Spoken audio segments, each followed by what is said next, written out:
Shalom, selamat malam jemaat Tuhan yang terkasih. Kita berjumpa kembali dalam program Mesbah Pulang Geng khusus membahas mengenai pendalaman Alkitab. Dan pada malam hari ini kita sama-sama akan belajar suatu topik yang saya beri judul, apakah benar sorga masih tanpa penghuninya? Namun sebelumnya seperti biasa kita akan berdoa terlebih dahulu. Puji syukur kami naikkan di hadapan-Mu Tuhan sebagai ungkapan rasa terima kasih kami Tuhan atas semua kebaikan Tuhan, atas kemurahan Tuhan, atas berkat-Mu yang melimpah di dalam kehidupan kami Tuhan, atas penjagaan Tuhan dan penyelamatan yang berasal daripada Tuhan.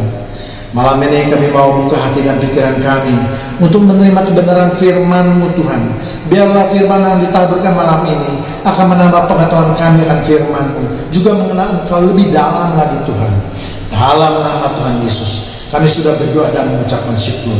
Mari sama-sama siap menyambut firman Tuhan, kita katakan amin. Topik ini saya angkat karena masih ada banyak polemik di antara umat Kristen sendiri yang mempertanyakan apakah benar tidak ada seorang manusia pun yang berada di sorga. Ya, mereka berpegangan pada ayat yang Yesus katakan bahwa tidak ada seorang pun yang dapat masuk ke surga. Nanti kita akan bahas ayatnya ya. Ya, jadi inilah dasar daripada mereka memegang pendapat atau penafsiran mereka. Jadi mereka berani mengatakan bahwa di surga belum ada penghuninya. Namun tentu saja pendapat ini tidak bisa diterima begitu saja, karena masih banyak ayat-ayat lain yang harus kita perhatikan. Nah, inilah pentingnya jemaat Tuhan yang terkasih untuk membaca Alkitab, untuk mengerti isi Alkitab. Ya, kita tidak boleh mengambil satu ayat terus berpegang teguh dengan ayat tersebut. Tentu ini akan menimbulkan penyesatan. Ya, namun ada juga sebagian orang Kristen yang beranggap bahwa sedikitnya ada 3 orang yang sudah berada di surga. Ya, mereka adalah Henok yang sudah bergaul dengan Allah selama kurang lebih 300 tahun, Nabi Elia yang diangkat dalam pusaran angin, dan juga Musa. Ya, dengan pendapat inilah masing-masing pihak tidak ada yang mau mengalah, ya, dan semuanya merasa benar. Mereka jelas telah mempertentangkan ayat di dalam Alkitab, sehingga silang pendapat ini juga dapat dipakai oleh mereka yang di luar Kristen untuk menyerang keimanan kita. Ya, jadi memang untuk mengetahui atau untuk memberikan suatu penafsiran di dalam ayat di dalam Alkitab, tidak boleh, sekali lagi berulang-ulang saya katakan, tidak boleh hanya berfokus pada 1-2 ayat saja. Ya, sudah terlalu sering saya ingatkan. Namun kita lihat, kelihatannya memang sebagian umat Kristen harus kita katakan bebal, ya, karena mereka inilah yang merusak iman kekristen kita. Mereka hanya belajar YouTube, ya belajar YouTube boleh tentu saja ya, tetapi juga harus disaring, dipakai pikiran kita untuk melihat. Ya, kalau ada pengajar yang mengajarkan demikian, ada pengajar yang mengajarkan demikian, ada pengajar yang demikian, maka kita harus membuka Alkitab, kita lihat dasar-dasar yang diajukannya, kemudian kita baca konteksnya, kita dalami.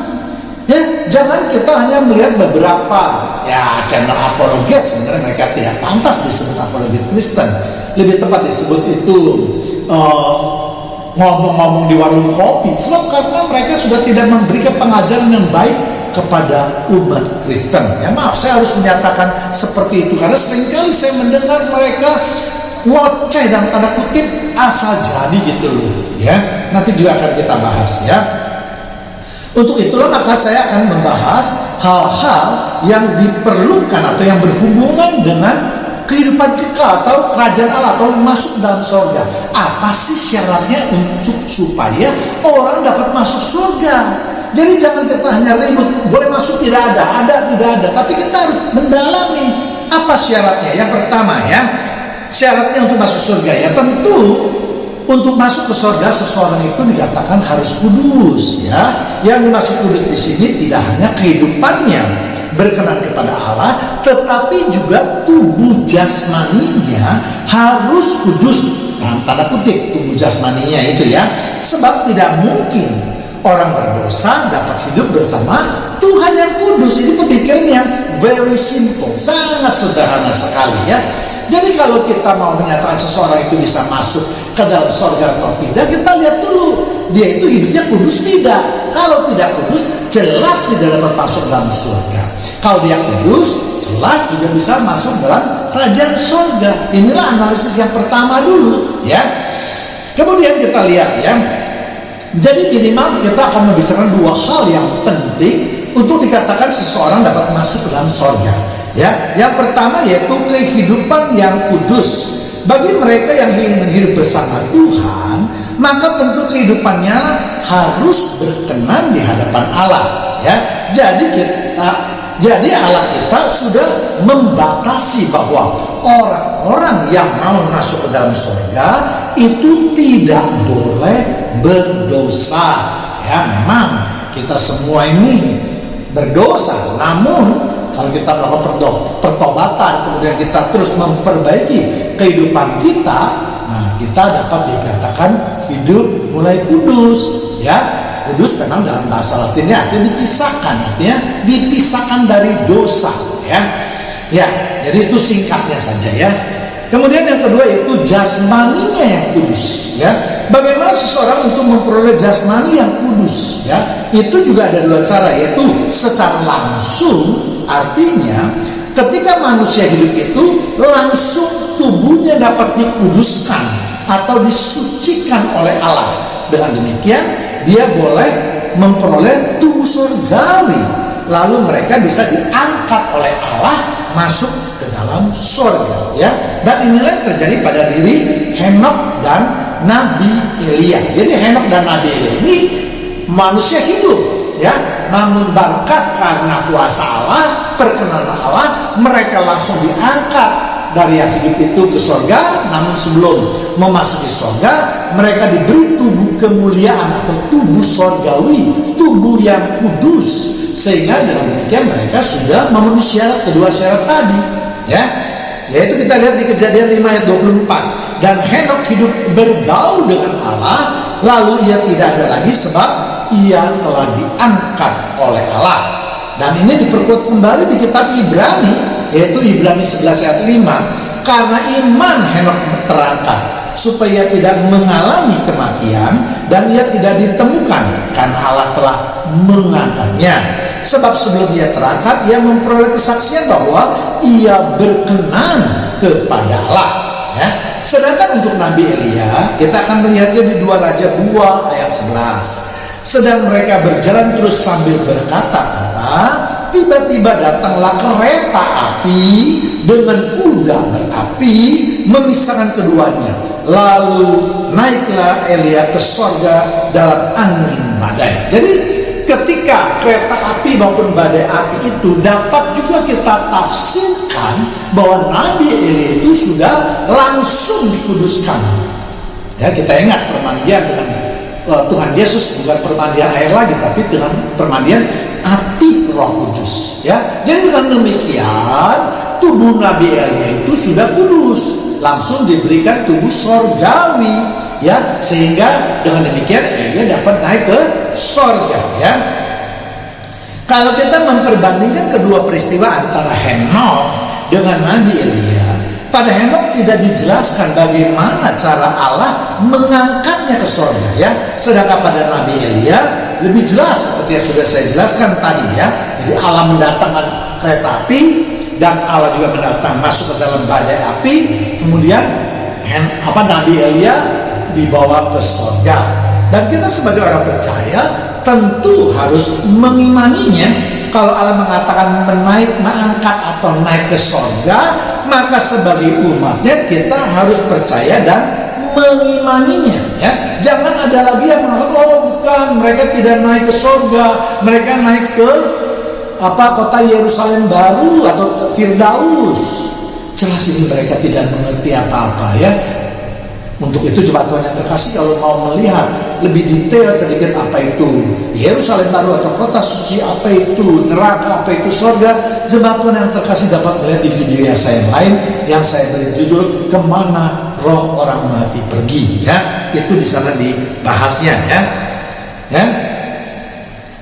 Jadi jelas pendapat mereka yang mengatakan bahwa tidak ada orang yang pasti masuk surga itu tidak mengetahui secara utuh tentang tata cara pengangkatan dan proses seseorang itu dapat masuk surga atau tidak.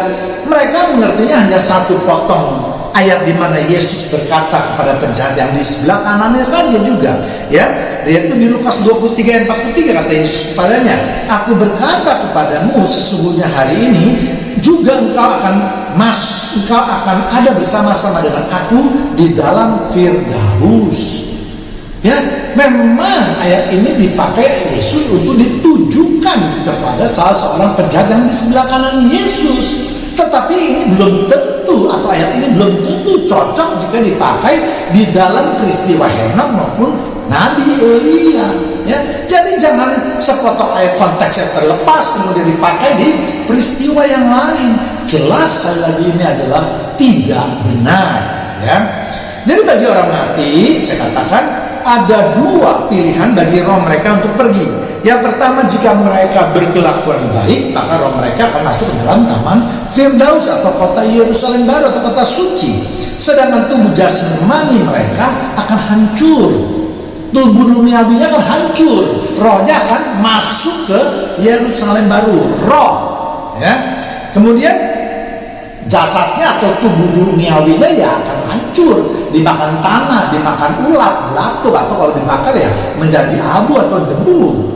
Ya, saya tegaskan kembali lagi, yang akan ke Firdaus itu adalah roh, bukan tubuh jasmani atau tubuh duniawi. Harus dibedakan dulu, mengerti, baru bisa mencermati atau menafsirkan firman Tuhan dengan baik.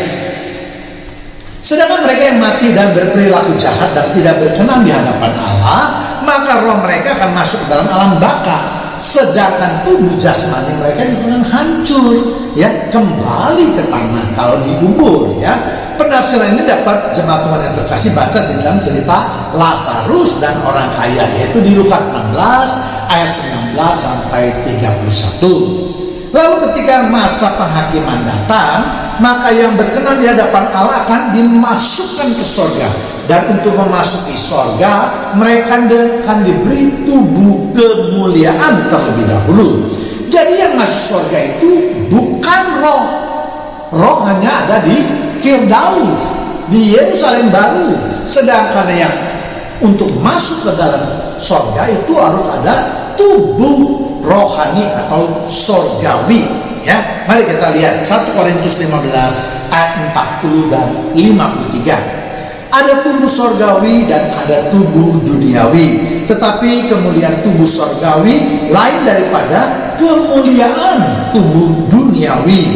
53. Karena yang dapat binasa ini harus mengenakan yang tidak dapat binasa, dan yang dapat mati ini harus mengenakan yang tidak dapat mati. Ya, jelas sekali ya. Lalu apa buktinya bahwa tubuh sorgawi itu bentuknya menyerupai tubuh duniawi? Hal ini dapat kita lihat pada waktu Yesus bertemu dengan Musa dan Nabi Elia. Kalau bentuk tubuh mereka tidak sama seperti apa yang orang Yahudi kenal pada masa itu, pastilah murid-murid Yesus juga tidak akan mengenali mereka. Ya, karena murid-murid Yesus juga orang Yahudi. Mereka tentu mendapatkan cerita secara turun-temurun. Ya, kalau tubuh duniawi katakanlah misalnya Nabi Elia, dulu tubuhnya kurus kecil. Terus tiba-tiba ketika memperoleh tubuh sorgawinya menjadi besar tinggi, tentu ini tidak akan dikenali lagi, ya kan? Ya, jadi ini harus dipahami dulu ya.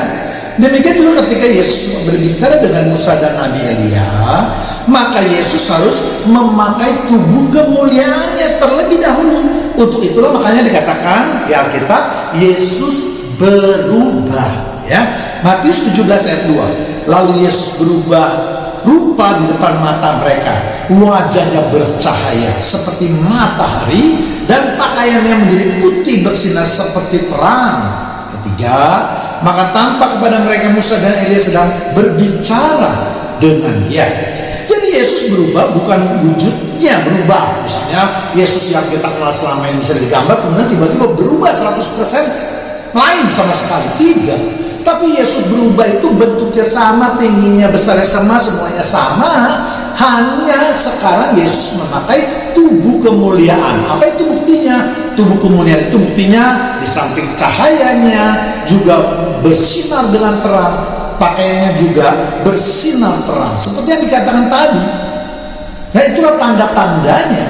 Makanya banyak orang memberikan kesaksian ketika mereka bertemu dengan Yesus, itu mereka tidak dapat melihat wajah Yesus, mereka tidak dapat melihat apa-apa Yesus, mereka hanya melihat sosok bayangan saja dengan sinar yang amat terang. Ya, ini bukti bahwa Yesus itu datang dalam kemuliaannya. Ya, jadi harus difahami ya. Jadi ini juga alasan saya untuk tidak pernah percaya kepada siapapun manusia, termasuk hamba Tuhan yang selalu mengatakan, oh saya sering kali diajak oleh Tuhan Yesus jalan-jalan ke sorga, kemudian balik lagi, saya lihat di sorga banyak taman-taman yang bagus, lantainya dari emas, dindingnya dari batu-batuan mahal, dan seterusnya. Itu omong kosong. Ya, mereka berbohong. Mereka sama sekali tidak mengetahui tentang keadaan bagaimana orang bisa masuk surga. Tetapi mereka hanya mengutip beberapa ayat di dalam kitab Wahyu. Ya kan? Di kitab Wahyu mengatakan demikian, ya dia juga mengatakan demikian. Ya, saya yakin tidak mungkin orang yang sudah diberikan tubuh kemuliaan, yang sudah masuk ke sorga, masih mau lagi kembali ke dunia yang fana ini. Ya kan, kita tahu semua di sorga itu sudah tidak ada penyakit, sudah tidak ada penderitaan, semuanya dalam sukacita bersama Tuhan Yesus. Terus untuk apa lagi kembali ke dunia yang fana ini?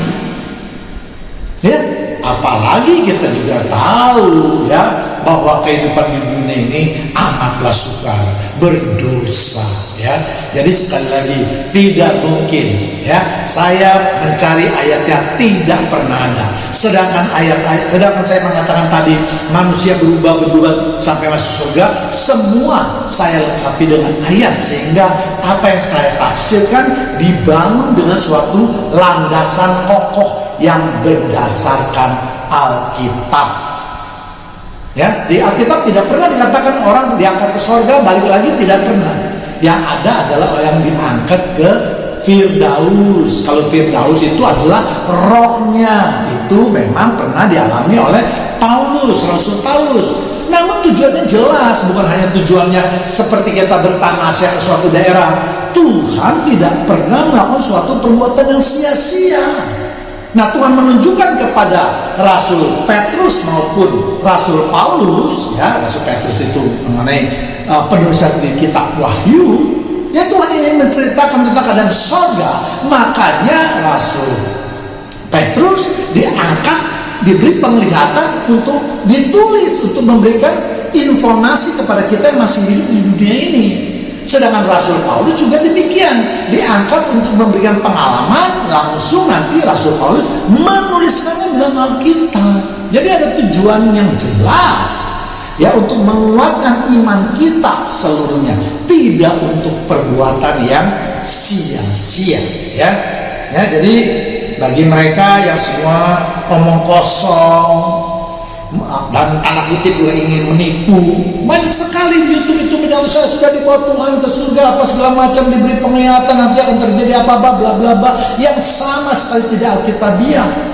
Ya, kalau mau jemaat Tuhan yang terkasih mau mengerti tentang kedatangan Tuhan Yesus, cari juga di video saya ada ya mengenai akhir zaman ya. Nah, untuk Musa kita akan mempelajari lebih lanjut ya. Musa naik ke surga bukan dalam keadaan hidup, tetapi Alkitab mencatat Musa mati ya. Ulangan 34 ayat 7. Musa berumur 120 tahun ketika ia mati, matanya belum kabur dan kekuatannya belum hilang. Nah, bagaimana proses Musa diangkat ke surga? Sebab katanya mereka yang mati itu bisa masuk ke surga ya. Ketika Musa mati, jelas seperti yang saya katakan tadi bahwa roh Musa akan dijemput oleh malaikat-malaikat, kemudian dibawa ke Firdaus ya. Sebab kehidupan Musa berkenan di hadapan Allah. Lalu ketika Yesus bangkit, dikatakan Yesus juga membangkitkan orang-orang kudus dan mereka membawanya ke Firdaus, ya. Matius 27 ayat 52 dan 53. Dan kuburan-kuburan terbuka dan banyak orang kudus yang telah meninggal bangkit. 53. Dan sesudah kebangkitan Yesus, mereka pun keluar dari kubur lalu masuk ke kota kudus dan menampakkan diri kepada orang banyak, ya. Jadi ini kita harus dalami ayat ini, ya. Jadi kita masih ingat bahwa ketika Yesus mati, maka terjadilah gempa yang dahsyat, lalu kuburan-kuburan terbuka, ya. Dan banyak orang kudus yang telah mati itu bangkit, ya.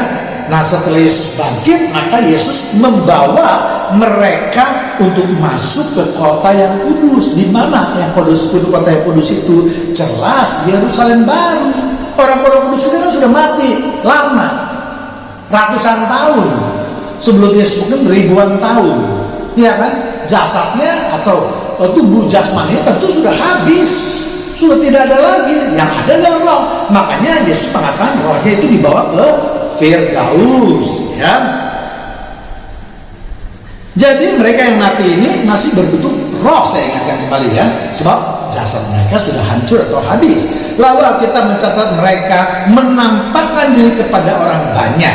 Kalau mereka menampakkan diri kepada orang banyak, maka jelas mereka itu bukan berbentuk roh, karena roh tidak dapat dilihat oleh manusia biasa. Tetapi pasti mereka telah memakai tubuh kemuliaannya, sehingga dengan demikian bisa terlihat oleh manusia biasa. Artinya mereka telah dihakimi oleh Yesus, dan oleh Yesus mereka telah diberi tubuh kemuliaan, kemudian masuk ke surga, ya. Sebab Alkitab mencatat mereka itu adalah orang-orang yang kudus. Jadi kita harus mengerti ceritanya bagaimana seseorang itu masuk ke dalam surga, ya. Jangan tidak ujuk-ujuk pokoknya di surga ada orang. Tidak, di surga ada 3 orang. Kalau dengan argumen seperti ini, sampai Yesus datang pun tidak akan selesai, ya. Makanya untuk jangan berdebat atau jangan mendapatkan pendapat Anda kalau Anda hanya menguasai 1-2 ayat saja, karena itu akan membingungkan nanti umat Kristen yang lain. Sebaliknya umat Kristen yang lain juga belajar dari mereka yang benar-benar bisa atau mengakui dengan tepat apa yang dikatakan oleh Alkitab, ya. Kemudian kita lihat juga yang lain, hal ini dibuktikan di Wahyu 7 ayat 9. Kemudian daripada itu aku melihat sesungguhnya suatu kumpulan besar orang banyak yang tidak dapat terhitung banyaknya, dari segala bangsa dan suku dan kaum dan bahasa. Itu menyatakan waktu zaman Yesus itu surga sudah banyak penghuninya, bukan hanya 144 ribu saja, ya kan?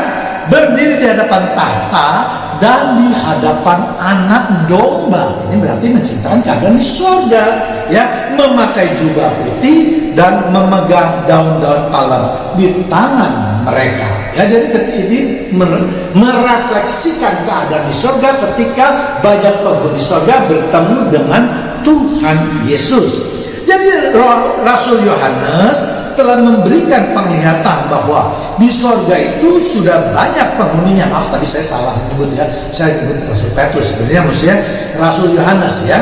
Alkitab telah mencatat bahwa surga itu telah terdapat suatu kumpulan orang banyak yang tidak dapat dihitung jumlahnya, ya, yang terdiri dari segala bangsa, suku, kaum, dan bahasa, termasuk juga 144 ribu yang berasal dari 12 suku Israel. Dan ini tentu termasuk Musa, salah satu di antaranya. Murid-murid Yesus juga masuk dan lain-lain, ya. Wahyu 14:3, mereka menyanyikan suatu nyanyian baru di hadapan tahta dan di depan keempat makhluk tua dan tua-tua itu, dan tidak seorang pun yang dapat mempelajari nyanyian itu selain daripada 144 ribu yang telah ditebus dari bumi itu, ya. Jadi jelas sekali kita terang-terang menyatakan bahwa 144 ribu dari suku Israel itu mereka yang telah ditebus dari bumi, mereka yang telah mati berdosa kemudian karena kudus, kemudian diangkat oleh Tuhan Yesus ke sorga, ya. Jadi kalau Rasul Yohanes telah diberi penglihatan untuk menyaksikan penghuni sorga dan menuliskannya di dalam Alkitab, lalu kita anggap sebagai suatu kebenaran firman Tuhan, lalu apa pendapatmu itu yang menyatakan bahwa tidak ada seorang pun yang ada di sorga? Argumen apa yang kamu bangun? Jangan hanya berlaku pada ayat tadi, akan saya kupas apa maksudnya, ya. Jadi dalam menafsirkan firman Tuhan juga berulang kali saya katakan, jangan mengkontradiksikan antara ayat satu dengan ayat yang lain. Jangan terus melawan ayat yang satu dengan ayat yang lain. Itu namanya menghujat Tuhan. Ingat, menghujat Tuhan tidak akan diampuni, ya. Nah, bagaimana dengan pernyataan Yesus yang dikatakan di Yohanes 3:13? Tidak ada seorang pun yang telah naik ke sorga selain daripada Dia yang telah turun di sorga, yaitu Anak Manusia, ya. Ayat ini berbicara ketika Yesus menjawab pertanyaan Nikodemus mengenai hal keselamatan, ya. Dan kalau kita perhatikan dengan seksama, perkataan Yesus, tidak ada seorang pun yang telah naik ke sorga. Jadi yang Yesus maksudkan adalah tidak ada seorang atau manusia manapun juga yang dapat naik ke surga dengan kekuatannya sendiri. Jadi harus dicerna dengan baik. Jangan Alkitab menulis itu langsung kita artikan secara literal saja. Memang harus ada yang diliteralkan, ya, memang tidak boleh menyimpang dari literal. Tetapi banyak juga ungkapan, kiasan, perumpamaan, dan seterusnya yang membutuhkan penafsiran yang arif dan bijaksana. Jadi Tuhan Yesus ingin mengatakan bahwa manusia manapun yang hidup dengan kekuatan sendiri, mereka tidak akan mampu untuk naik ke sorga, ya. Tadi sudah kita bahas bahwa kalau orang yang masih hidup itu ingin masuk ke sorga, hanya ada satu cara saja, yaitu diangkat oleh Allah, ya. Contohnya tadi Henokh dan Nabi Elia, ya. Kemudian kalau misalnya sudah mati, ya contohnya seperti Musa tadi, ya. Tidak ada lagi cara lain yang dinyatakan oleh Alkitab.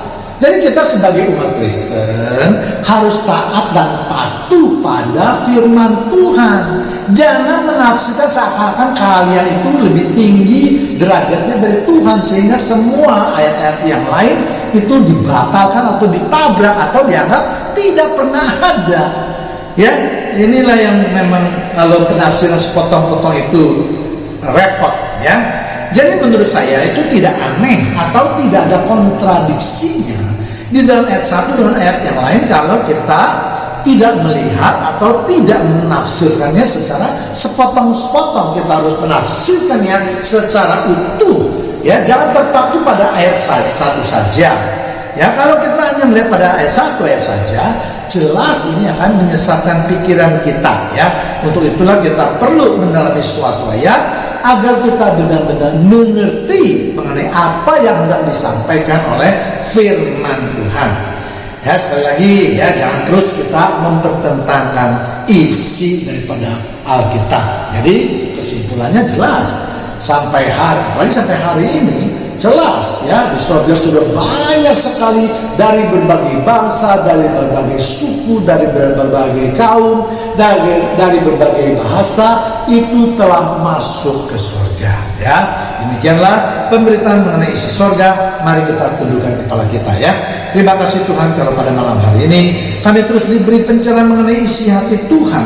Biarlah Tuhan terus membukakan isi hatinya agar kami sebagai umat-Mu semakin mengenal akan Engkau, sehingga kami dapat memperbaiki iman dan penghidupan kami sesuai dengan kehendak-Mu, ya Bapa.